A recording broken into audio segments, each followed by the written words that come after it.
2024 का लोकसभा चुनाव अपने अंतिम पड़ाव पर आ पहुंचा है। आज प्रचार थम गया है अंतिम चरण के लिए भी। 1 जून को अंतिम 7वें चरण का मतदान होगा। 4 जून को इंडिया गठबंधन की सरकार बनेगी। वो सरकार बनेगी जो आपके हक की बात करेगी, आपके सम्मान की, हमारी गारंटी की बात करेगी। लेकिन मुझे कुछ बातें कहने में कोई संशय नहीं है। और इस पूरे चुनाव में 2 तरह के प्रचार, 2 तरह के वक्तव्य, 2 तरह का नैरेटिव देखा गया। एक तरफ धनबल, एजेंसी, चरण चुंबक मीडिया, स्क्रिप्टेड इंटरव्यूज, लगातार बार बार विपक्ष पर ओछा गंधा प्रहार करते हुए प्रधानमंत्री मोदी वो लगातार कोशिश करते रहे एक चैनल को एक नहीं 4-4 इंटरव्यू देकर कि वो नैरेटिव सेट कर सके। लेकिन वो नैरेटिव नहीं सेट कर पाए। इसलिए नहीं सेट कर पाए क्योंकि वो उल जलूल बातें कर रहे थे। वो लोगों के मुद्दे की बात नहीं कर रहे थे। वो 10 साल की अपनी रिपोर्ट कार्ड की बात नहीं कर रहे थे।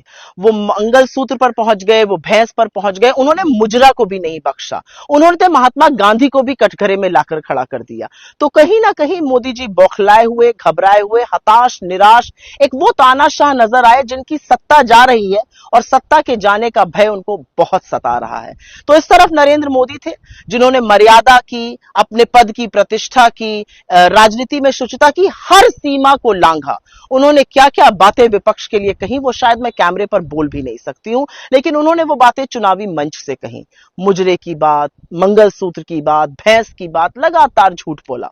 और दूसरी तरफ इंडिया गठबंधन था, दूसरी तरफ राहुल गांधी थे।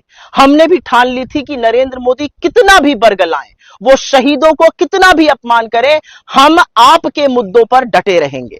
और राहुल गांधी जी ने बीड़ा उठा लिया था रोजगार की बात करने का, महंगाई को खत्म करने का, गरीबी को समाप्त करने का, और सबसे ज्यादा उन्होंने बीड़ा उठा लिया था आपके प्रतिनिधित्व का, गिनती का, और उसी पर वो डटे रहे। ये सारा चुनाव हमने मर्यादा से, प्रतिष्ठा से, आलोचना जरूर करी, लोगों को कटघरे में खड़ा किया, उनसे सवाल पूछे, तीखे सवाल पूछे, कटु वचन बोले, लेकिन मर्यादा की, शुचिता की, प्रतिष्ठा की कोई भी सीमा हमने कभी नहीं लांघी। और इस बात का बड़ा फक्र है कांग्रेस की जो कैंपेन थी वो लोगों के मुद्दे पर केंद्रित रही, और यही इंडिया गठबंधन की भी कैंपेन थी। हम सब लोग खटाखट खटाखट खटाखट आपकी बात कर रहे थे।